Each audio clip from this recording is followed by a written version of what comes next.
बताओ कौन क्या पूछने उछने ऐसा टाइप से बोल रहे थे? हाँ हेमा, बताओ तत्व किसे कहते हैं? कल देखे थे ना, जो एक ही परमाणु से बने होते हैं उसे तत्व कहते हैं। लवाई जी के अनुसार, मुस्कान, लवाई जी के अनुसार तत्व किसे कहते हैं?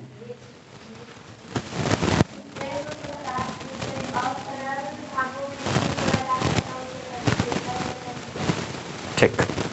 फिर हमने वर्गीकरण देखे थे, कल की क्लास में वर्गीकरण देखे। वर्गीकरण में त्रिक नियम देखे, त्रिक नियम के बाद अष्टक नियम देखे, और आज देखेंगे आई थिंक और आप लोग को टास्क दिया था जहां तक मुझे याद है, अष्टक नियम की उसकी विशेषताएं और कमी दोनों बोला गया था। ठीक है, कम से कम उसकी कमी तो पता होनी चाहिए। क्या क्या कमी की हो? अष्टक नियम की कमी, या उसकी को दोष बोला जाता है, दोष या कमियां। हाँ, क्या क्या किए हो?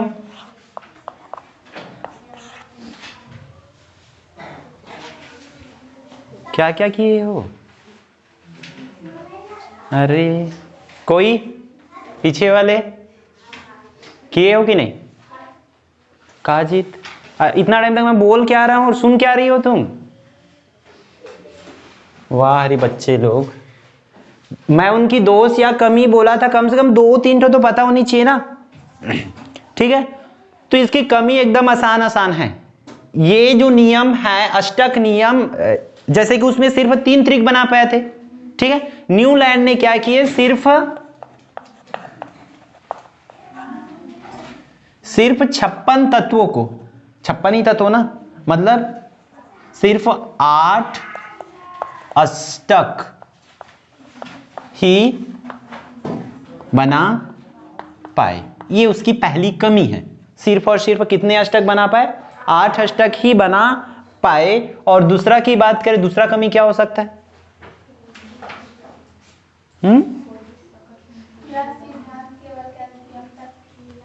ठीक है, और सिद्धांत की बात करें तो यह सिद्धांत जो है, ठीक है, यह सिद्धांत केवल कहां तक लागू हुआ?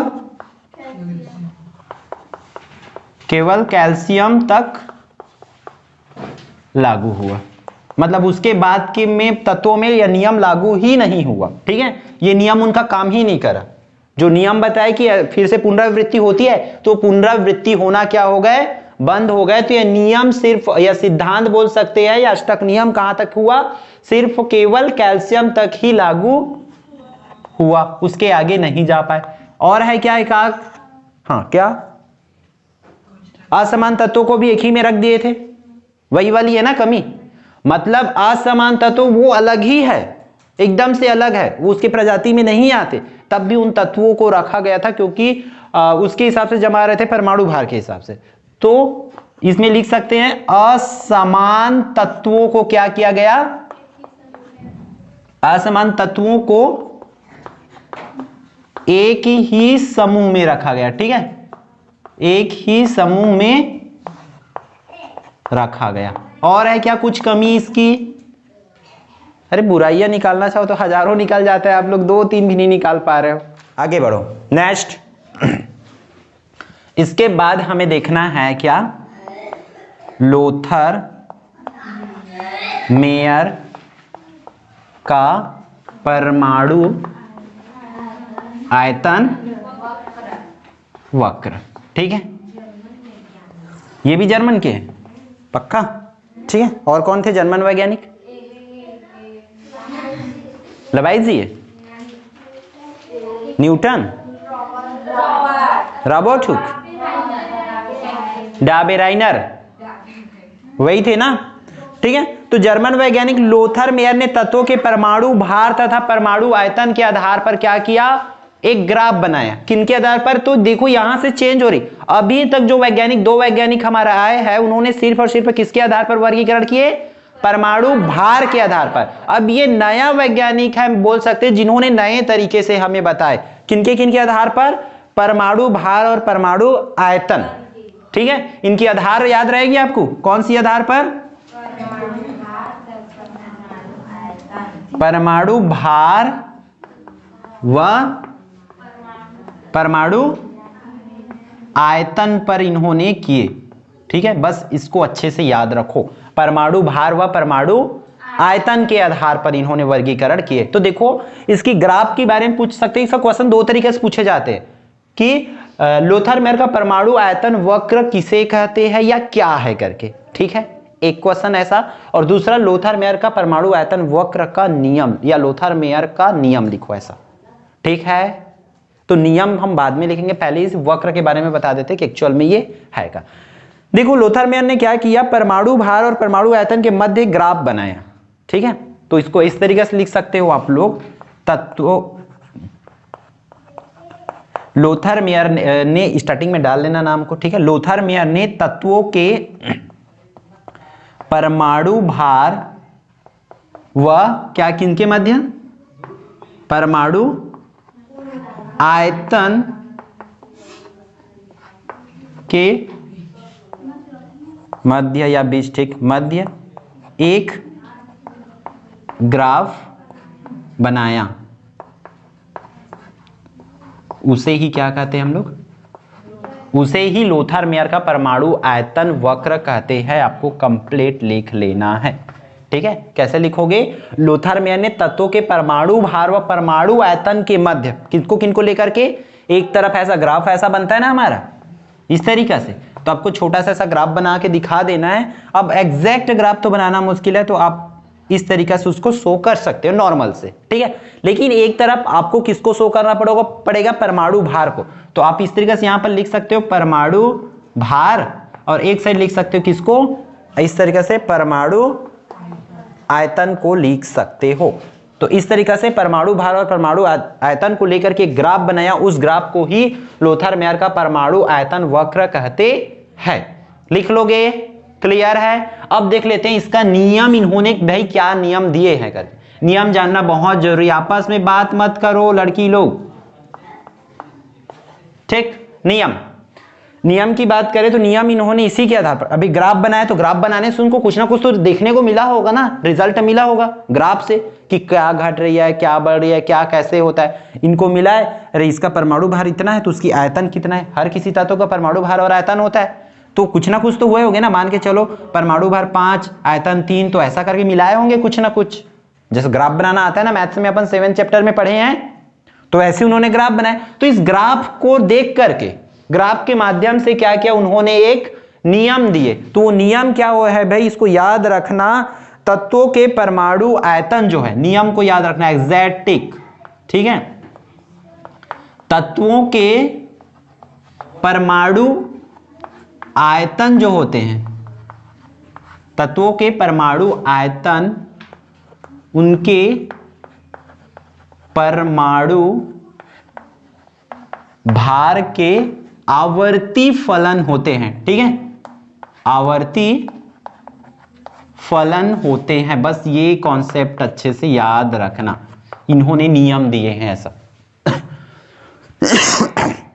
सॉरी, तत्वों के परमाणु आयतन जो होते हैं परमाणु भार के आवर्ती फलन होते हैं। ये नियम सेम टू सेम आगे का जितना भी वैज्ञानिक है, क्योंकि एक दूसरे से सिक्के ही नियम देते हैं ना, जाहिर सी बात है। अब इसको ये आवर्ती फलन वाला बताए हैं तो दूसरा वैज्ञानिक क्या है कि उसके दिमाग में वही रहेगा कि अरे वो आवर्ती फलन वाला दिए तो क्यों दिए है करके, तो इसी पे थोड़ा बहुत रंग रूप को उसको बदल के वो भी नया नियम देगा, थोड़ा बहुत चेंज करके।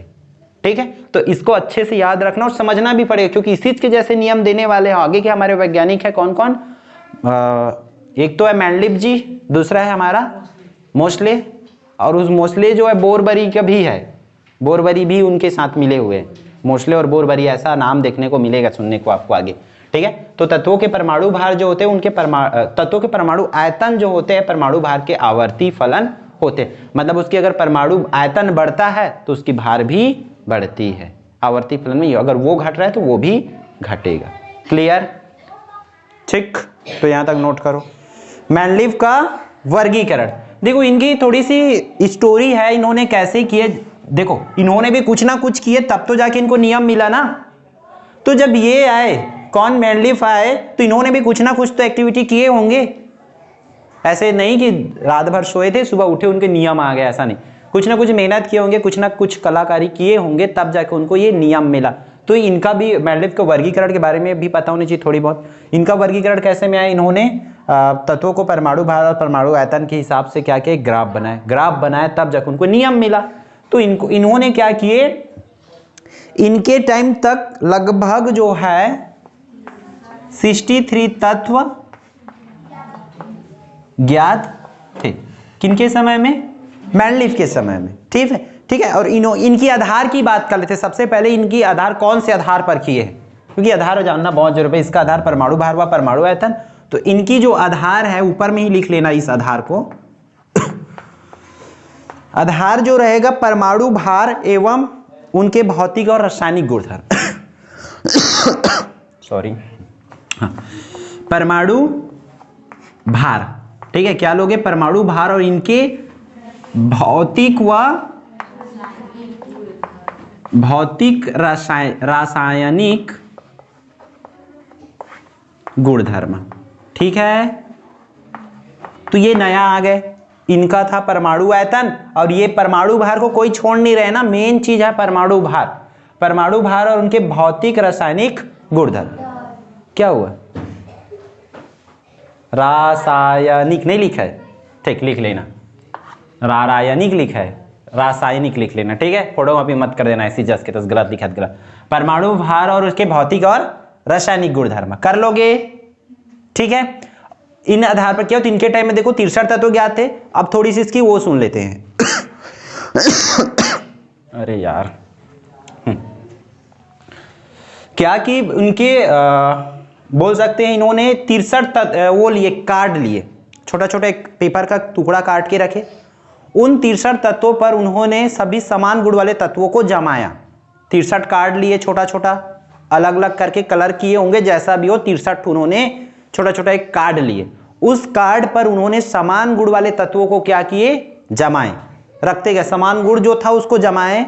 जमाने पर उनको क्या मिला कि उनके जो परमाणु भार है वो कौन से क्रम में मिला, बढ़ते क्रम में मिला। और साथ ही साथ उन्होंने क्या पाया कि उनके जो गुण भी है निश्चित अंतराल के बाद क्या हो रहा है, पुनरावृत्ति हो रहा है, मतलब फिर से आ रही है। दो चीज मिला। काम क्या किए उन्होंने,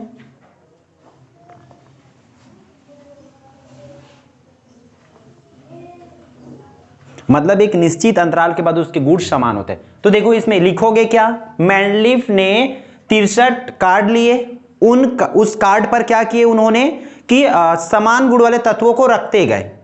63 कार्ड लिए, समान गुण वाले तत्वों को रखते गए। उसके बाद उन्होंने देखे कि ऐसा रखते गए, तब उन्होंने पाया कि क्या परमाणु भार कौन से क्रम में है, बढ़ते क्रम में। और उनके गुण जो है निश्चित अंतराल के बाद क्या हो रही है, पुनरावृत्ति हो रहा है बोल सकते हैं, या उनके गुण एक निश्चित अंतराल के बाद दोहराया जा रहा है या फिर से आ रही है। इतना चीज हुआ। ठीक है, लिख लोगे उसको, क्या बोला हूं, तिबारा चबारा हो जाएगा, फिर लिख लोगे ना। ठीक, फिर उसके आधार पर उन्होंने फिर अपना नियम दिए। चलो भाई अब नियम ही बता दे, ऐसा हो रहा है करके कार्ड में रखे, तब उस वैसा क्या पाए उसके हिसाब से उन्होंने नियम बना दिए। नियम दिए कि तत्वों के, जैसे उन्होंने दिए थे इन्होंने भी नियम दिए, तत्वों के भौतिक, ठीक है, तत्वों के भौतिक व रासायनिक, ठीक, इस बार सही है, गुणधर्म उनके परमाणु भार के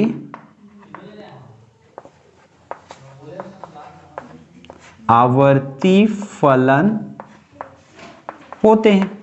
इस तरीके से ये उनका रूल है, सिंपल से। इन्होंने रूल दिए थे कि उनके परमाणु आयतन जो है परमाणु भार के आवर्ती फलन होते हैं, और यहां पर इनके भौतिक व रासायनिक गुणधर्म जो है उनके परमाणु भार के आवर्ती फलन होते हैं। क्लियर है? ठीक, तो ये नियम दिए, और इनकी कुछ कुछ और भी चीजें हैं आपको करना पड़ेगा, जैसे कि क्या बोल सकते हैं, इन्होंने एक आवर्त बनाया। ठीक है, आरंभ के जो ऊर्ध्व स्तंभ है, ऊर्ध्व स्तंभ और क्षैतिज पंक्ति, आवर्त बनाए। आवर्त को दो टाइप से बनाए, एक तो ऊर्ध्व मतलब ऐसे खड़ी खड़ी खड़ी बनाए, और एक ऐसे ऐसे पंक्ति बनाए। पंक्ति होते हैं ना, पंक्ति ऐसा रहते हैं, सीढ़ियां देखे हो ना हमारा, ऐसा ये सीढ़ियां होते हैं, ऐसा ही उसमें फिर लगा होता है छोटा छोटा, देखे होंगे पंक्ति, इसको पंक्ति बोलते हैं ना। ये सीढ़ियां है तो एक पंक्ति दो पंक्ति ऐसा बोलते हैं, फिर इसको क्या बोलेंगे हम लोग, उसके ऊर्ध्व बोलेंगे और इसको क्षैतिज पंक्ति। ठीक है, तो जो ऊर्ध्व पंक्ति रहता है हमारे सीढ़िया का, या यहाँ पर ऐसा बॉक्स बनाए हैं इन्होंने मैंडलिप ने, तो उसको क्या कहते हैं, उसको समूह या वर्ग कहते हैं। जो खड़ी खड़ी ऐसा बॉक्स है लाइन, हम इसको सीधे को क्या बोलेंगे, समूह बोल सकते हो या तो वर्ग कह सकते हो। समूह या वर्ग, वर्ग ज्यादा कहना उचित है इसमें, क्योंकि वर्ग मैक्सिमम टाइम यूज होगा हमारा। ठीक है, और ऐसे लाइन को अपन क्या बोलेंगे, ऐसे ऐसे को सीधा सीधा को, उसको आवर्त कहते हैं। क्लियर है? ठीक, तो बस इतना याद रख लेना कि उन्होंने अपने आवर्त सारणी में समूह एवं वर्ग एवं आवर्त में उसको विभाजित किए या बनाए, ऐसा लिख लेना है। ठीक, फिर जो क्वेश्चन यहां से पूछा जाता है आपका नेक्स्ट हेडिंग होगा मैंडलिप की आवर्त सारणी की विशेषताएं। ठीक, या उपलब्धि बोला जाता है उसी को। ठीक, क्या होगा हेडिंग, मैंडलिप की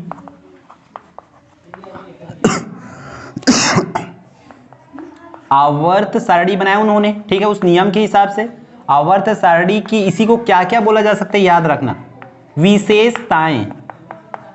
ठीक है, पहला चीज क्या पूछ सकते हैं आपको, इसी विशेषताएं बोलेंगे तब भी आप इसी को लिखोगे, उसका गुण बोलेंगे तब भी आप इसी को लिखेंगे, उपलब्धियां बोलेंगे, ठीक है, उपलब्धियां बोलेंगे तब भी आप इसी को लिखोगे। क्लियर है? तीन तरीके से पूछा जा सकता है। ये मत बोलना फिर बाद में कि हमें तो गुण नहीं पढ़ाया है या उपलब्धि नहीं पढ़ाया या विशेषताएं नहीं पढ़ाया। उसको तीन तरीके से आपको एग्जाम में पूछे जा सकते हैं कि मैंडलिप की आवर्त नियम लिखकर उनकी दो विशेषताएं लिखिए, दो गुण लिखिए या दो उपलब्धियां लिखिए बोले जा सकते हैं। क्लियर है? अरे कुछ तो रिस्पॉन्स दो बच्ची, हाँ ना।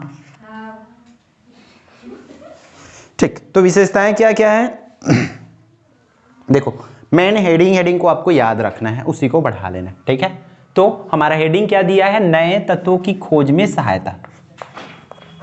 नए तत्वों की खोज में सहायता मिला। ठीक है, पहला चीज कि हमें मैंडलिप की आवर्त सारणी से नए तत्वों की खोज में सहायता क्यों मिला, क्योंकि एक टेबल बना है, टेबल को आप समझ जाओगे, मान के चलो आपको ऐसा छोटा सा एकदम उदाहरण फिट नहीं होगा ये मैं मानता हूं, फिर भी मान के चलो ऐसा आपको एक टेबल दे देंगे, 2 एकम 2 4 2 3 6 2 चौकार 2 पंचे 10, और तब आप दिमाग लगाओगे कि ये कैसे बना है करके। आप मान के चलो हमारे पास टेबल नहीं बना होता 5 का, और आप लोग उस टाइम वैज्ञानिक रहते, 2 का टेबल आपको पता है, तो आप 5 का टेबल बनाते ना, इसके यही दिमाग लगा के वहां पर भी। तो सेम चीज आप मान के चलो कि उन्होंने एक आवर्त बना रखे हैं, तो उसके हिसाब से हम लोगों को हम जब वैज्ञानिक बनते जाएंगे पढ़ करके, अभी 10वीं से 11वीं में जाएंगे, 12वीं, फिर आगे की क्लासेस में लगेंगे रिसर्च पर इन सब में, तो हम भी तो उन्हीं की मदद लेंगे ना, वो समझेंगे कि एक्चुअल में वो कैसे बना है, उसके बाद से नया चीज करने पे लगेंगे। तो नए तत्वों की खोज में क्या मिली, सहायता मिली। दूसरा चीज, तत्वों की अध्ययन करने में भी सहायता। मतलब अब जो तत्व है, पहले था तत्व कौन, तत्व क्या है कैसा है, थोड़ा समझने में बहुत मुश्किल लगता था, लेकिन मैं उनको जमा दिया हूं कि हाँ भाई जो बहुत क्रियाशील तत्व यहां रहेगा, कम क्रियाशील तत्व यहां रहेगा, धातु यहां है, अधातु यहां है, तो कहीं ना कहीं मुझे पढ़ने में आसानी होगा ना, समझने में कि आवर्त इतना इतना का तत्व थोड़ा जो है ज्यादा क्रियाशील है या कम क्रियाशील है, इस प्रकार से हम उसको कर सकते। तो तत्वों के अध्ययन में सहायता हुआ और नए तत्वों की खोज में भी सहायता हुआ। तीसरा, हम लोग तीसरा याद रख सकते हैं कि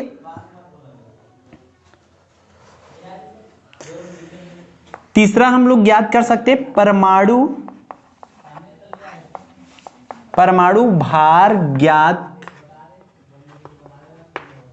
करने में सहायता। ठीक है, किसमें भी सहायता मिली, परमाणु भार ज्ञात करने में। मान के चलो किसी तत्व का परमाणु भार हमें नहीं पता, ऐसे दिया हुआ है, इसका 2 है, इसका 3 है, तो मैं थोड़ा सा दिमाग लगाऊंगा ना कि अगला वाला का मेरा 4 होगा करके, मतलब कुछ खाली है, मान के चलो हमारा आवर्त, तो ऐसा दिया हुआ किसी ऊपर का मुझे पता है और बीच में आवर्त में इस तरीके से खाली है, और उसके गुण के हिसाब से मुझे उसका परमाणु भार नहीं पता, लेकिन उसका गुण पता है कि वो अधिक क्रियाशील है, गैस है, तो मान चलो उस यहीं पर आएगा उसका जगह पोजीशन, और उसका परमाणु भार नहीं पता, लेकिन गुण के हिसाब से यहां पर आएगा वो, और उसका परमाणु भार नहीं पता, तो मैं बाकी के परमाणु भार के हिसाब से उसका परमाणु भार जो है लगभग में ज्ञात कर सकता हूं कि जब उन सबका उतना है तो उसका इतना होगा करके मैं बता सकता हूं। तो ये तीसरा पॉइंट याद रखना कि परमाणु भार ज्ञात करने में सहायता हुआ। ठीक है, फिर चौथा पॉइंट अपन याद रख सकते हैं कि परमाणु भार सुधार करने में सहायता, वही लिखा गया है आपके हेडिंग में, संदिग्ध परमाणु भार में सुधार, मतलब किसी के परमाणु भार में मान चलो आपको डाउट है, ठीक है, तो उसके भी परमाणु भार में आप क्या कर सकते हो, सुधार कर सकते हो। तो इस पॉइंट्स को भी आपको मेंशन करना है, परमाणु भार सुधार करने में सहायता। और क्या किया गया, पांचवा पॉइंट आप लोग याद रख सकते हो कि अक्रिय गैसों को क्या दिया गया, अक्रिय गैसों को स्थान दिया गया।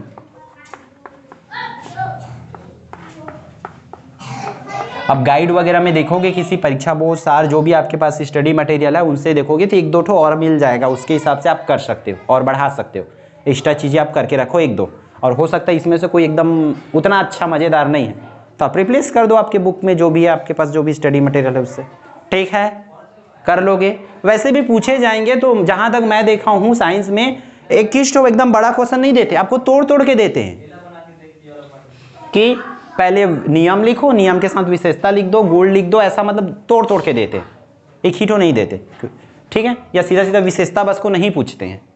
क्लियर, यहां तक नोट करो, हो गया है। फिर उसकी कमी, कमी देख लो क्या क्या कमी है।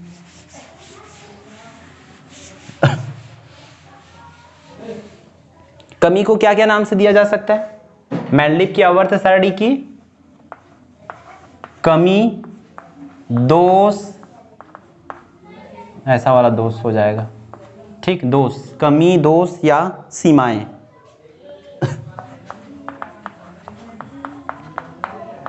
ठीक है, कमी, दोष या सीमाएं के नाम से आपको दिया जा सकता है।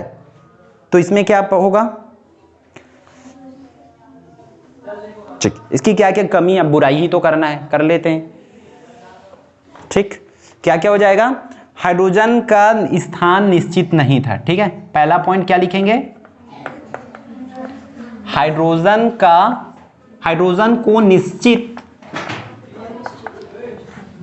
स्थान नहीं दिया गया है ना, मतलब उनको आवास की सुविधा नहीं दिया गया था इसमें कि आप इस घर में रहोगे, इस बॉक्स में रहोगे करके, ठीक है, उसी चीज को उल्टे उसमें लिखा भी वही है कि हाइड्रोजन का स्थान अनिश्चित था, मतलब उसका कोई फिक्स जगह था क्या, नहीं, तो उसी चीज को लिखा गया है कि हाइड्रोजन को निश्चित स्थान नहीं दिया गया था कि कहां पर रहेगा करके। हालांकि अभी हमारा मॉडर्न पीरियोडिक टेबल पर देखेंगे, अभी आधुनिक आवर्त सारणी पे, तो उस पे है, वो पहले जगह पे है हाइड्रोजन, हीलियम, लिथियम, हम पढ़ते हुए चलते हैं, है ना।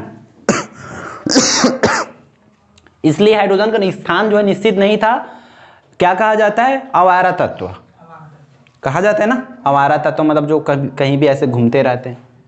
अब इसका जगह ही नहीं था बेचारे का, कि किसी भी वैज्ञानिक ने इसका कद्र किए नहीं, है ना, तो कहीं भी जहां मन पड़े, यहाँ खा लिया, जाओ यहाँ रह जाओ, एक रात वहां रुका रहे, एक रात वहां रुक रहा है, एक रात वहां रुक रहा है, मतलब कहीं भी रुक रहा है, इसलिए उसका जगह फिक्स नहीं था, तो इसलिए उसको क्या कहा जाता था, आवारा तत्व था। वो आपके पेपर में पूछा जाए कि आवारा तत्व किसे कहते हैं, तो किसे और क्यों कहते हैं, तो हाइड्रोजन को कहते हैं क्योंकि उसका निश्चित स्थान नहीं था, ठीक। दूसरा कमी क्या है, उन्होंने क्या किए हैं, भारी तत्वों को हल्के तत्वों से पहले रख दिया गया, ठीक है, जो भारी तत्व है,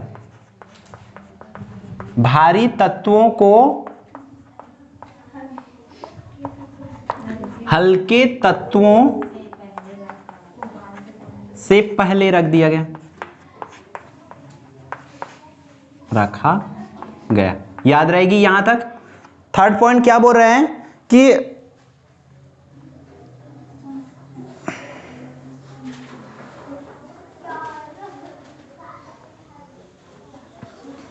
समस्थानिकों को अलग अलग स्थान नहीं दिया गया। तीसरा पॉइंट आप ये याद रख सकते हो, समस्थानिकों को अलग अलग स्थान नहीं दिया गया। ये नेक्स्ट पॉइंट कि उनको अलग अलग जगह देना था। समस्थानिक और समभारिक दो वर्ड आपको सुनने को मिलेगा। समस्थानिक किसको बोलते वो समझ जाओ। समस्थानिक जिसके भार जो है अलग अलग होते हैं, ठीक है। ऊपर में भी हम वो वैसे लिखे थे हल्के ऐसा वाला। तो समस्थानिक और समभारिक, समभारिक मतलब सम बराबर भारी, जिसकी भार बराबर होती है। ऐसे तत्व जिसके भार बराबर होते हैं आप लिख लेना, उसको समभारिक कहेंगे। जिसकी भार बराबर रहेगा उसको समभारिक, लेकिन जिसके भार अलग अलग होते हैं, है ना, समस्थानिक कहते हैं। तो समस्थानिक तत्वों को क्या किया गया, अलग अलग स्थान नहीं दिया गया। क्यों, उसके भार अलग अलग है तो अलग अलग जगह में रखना चाहिए ना, लेकिन ऐसा नहीं किए, उनको एक ही जगह पे रख दिया गया। उनको अलग अलग जगह पे रखना था, लेकिन मेंडलीव जी ने उसको अलग अलग जगह पे नहीं रखे।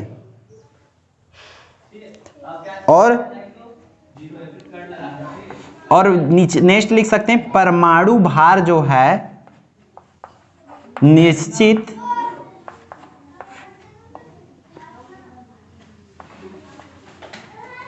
निश्चित या नियमित रूप से नहीं बढ़ता। मतलब उनके आवर्त में फिक्स नहीं था कि अगर इसका परमाणु क्रमांक 2 है तो उसका गैप सेम रहेगा, ऐसा नहीं था कि कभी भी बढ़ रहा है कभी भी घट रहा है, इस टाइप से हो रहा था। और बढ़ भी रहा था तो निश्चित रूप से नहीं बढ़ रहा था, ठीक है, फिक्स रूप से नहीं बढ़ रहा था, इतना आप मान के चलो। क्लियर है, तो ये आपको इन चीजों को कर लेना और जगह छोड़ लेना, एक एक दो दो पॉइंट उन दोनों में आप लोग को ऐड कर लेना है, ठीक है।